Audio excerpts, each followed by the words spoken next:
बिस्मिल्लाहिर्रहमानिर्रहीम। अस्सलामु अलैकुम डियर स्टूडेंट्स। डियर्स, आपके सामने है ज़ीरो लॉ ऑफ थर्मोडायनामिक्स।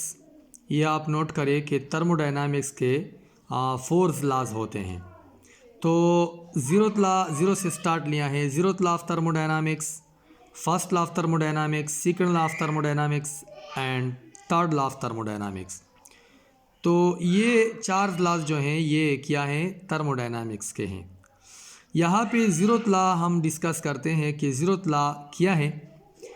तो ज़ीरोथ लॉ कहते हैं कि देखिए यहाँ पे आप के सामने एक फिगर है। तो फिगर में ये ए एक सिस्टम है, बी जो है दूसरा सिस्टम है और सी जो है ये तीसरा सिस्टम है। हमारे पास ये 3 सिस्टम है। एक का नाम है ए, दूसरे का नाम है बी, तीसरे का नाम है सी। तो देखिए ए और बी में जो वाल हैं, देखिए ये एडियाबेटिक वाल हैं, देख सकते हैं आप। तो ये एडियाबेटिक वाल हैं। एडियाबेटिक वाल का मतलब ये है कि यहाँ ए से बी की तरफ और बी से ए की तरफ हीट फ्लो बंद है, हीट नहीं जा सकती ए से बी तक और बी से ए तक। तो क्यों? क्योंकि ए और बी में एडियाबेटिक वाल है। लेकिन यहाँ ए और सी के दरमियान देखिए ए और सी और बी और सी, तो ए और सी और बी और सी में जो वाल हैं ये डाइथर्मिक वाल हैं। यहाँ पे लिखा है मैंने डाइथर्मिक वाल। डाइथर्मिक का मतलब है ये कंडक्टिंग वाल है। यहाँ पे हीट कंडक्ट होता है, मतलब ये फ्लो कर सकता है। तो हीट जो है ए से सी तक जा सकती है और बी से सी तक भी जा सकती है। लेकिन ए और बी में हीट फ्लो जो है वो बंद है, वहाँ पे एडियाबेटिक वाल है।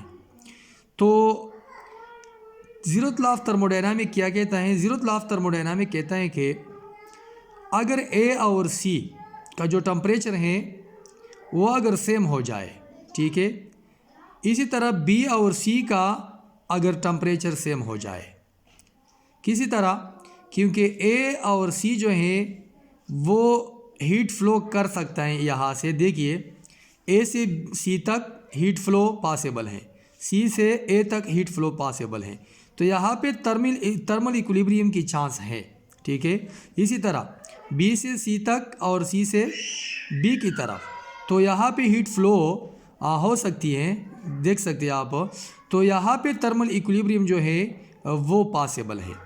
तो अगर ए और सी थर्मल इक्विलिब्रियम में आ जाए, इसी तरह बी और सी अगर थर्मल इक्विलिब्रियम में आ जाए, थर्मल इक्विलिब्रियम का मतलब ये है कि ए और सी का जो टेम्परेचर है वो सेम हो जाए, इसी तरह बी और सी का टेम्परेचर भी सेम हो जाए, तो ज़ीरोथ लॉ ऑफ थर्मोडायनामिक कहता है कि ए और बी का टेम्परेचर भी सेम होगा, ठीक है।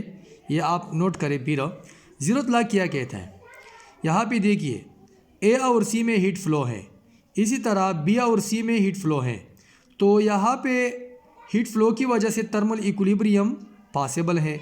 तो ए और सी में जब थर्मल इक्विलिब्रियम आ जाए, मतलब ये है कि ए का टेम्परेचर ए सिस्टम का और सी सिस्टम का जो टेम्परेचर है वो सेम हो जाए, इसी तरह बी और सी का जो टेम्परेचर है दोनों का वो भी सेम हो जाए।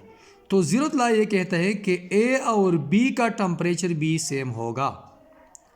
यहाँ पे ए और बी में जो वाल है वो एडियाबेटिक है, हीट फ्लो यहाँ पे बंद है। लेकिन सी की वजह से ज़ीरोथ लॉ ये कहता है कि यहाँ पे पॉसिबल हैं बी ए और सी में और बी और सी में पॉसिबल हैं। तो इससे ये ज़ीरोथ लॉ कहते हैं कि ए और बी का जो टेम्परेचर है वो भी सेम होगा। अगर ए और सी का सेम हो जाए और इसी तरह बी और सी का भी सेम हो जाए, तो ए और बी का टेम्परेचर जो है वो भी सेम होगा।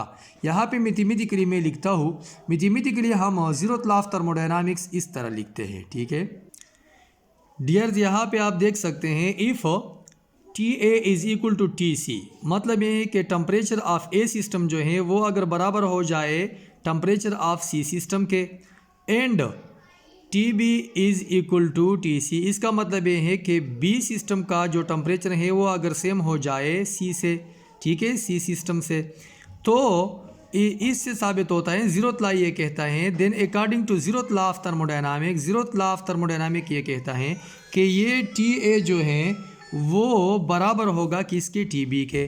तो ए सिस्टम और बी सिस्टम का जो टेम्परेचर है वो भी सेम होगा, ये ज़ीरोथ लॉ कहता है। तो ये मैथमेटिकल फॉर्म है ज़ीरोथ लॉ ऑफ थर्मोडायनामिक की, ठीक है डियर्स, ये आप नोट करें। डियर्स, ये आपके सामने अपने नोट से मैं बताता हूँ आपको, state and explain zeroth law of thermodynamics ये बनाए हैं, इसके ऊपर क्वेश्चन जो हैं। ज़ीरोथ लॉ ऑफ थर्मोडायनामिक्स जो स्टेटमेंट है वो इस तरह है। Zeroth law of thermodynamics proposed by Fowler after 1930। तो ये डेट है, ठीक है। उसके बाद उन्होंने प्रोपोज किया था फाउलर ने, ठीक है।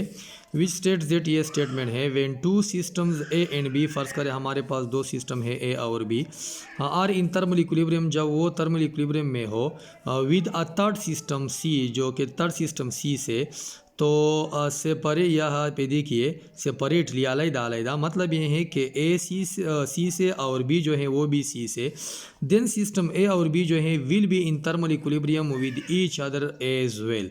तो मतलब ये है कि ए और बी आपस में भी थर्मल इक्विलिब्रियम में होंगे। तो ये स्टेटमेंट है, ठीक है।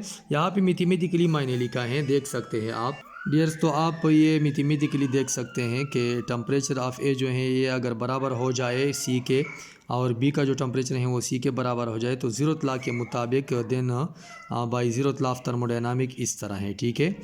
T A is equal to T B. तो यहाँ पे तफसील लिखा है, ये मैंने आपको बताया, ठीक है, ये आप देख सकते हैं। तो ये सिस्टम है ए बी और सी, ये फिगर जो है पहले बताया, एडियाबेटिक वाल है यहाँ पे डाइथर्मिक वाल है। तो ये लिखाई जो है आप देख सकते हैं, ठीक है। ये शॉर्टकट उसकी क्या है, एक्सप्लेनेशन है, ठीक है। तो आप देख सकते हैं। कोई अगर प्रॉब्लम है इसमें तो आप कमेंट्स कर सकते हैं, ठीक है डियर। Thank you dears.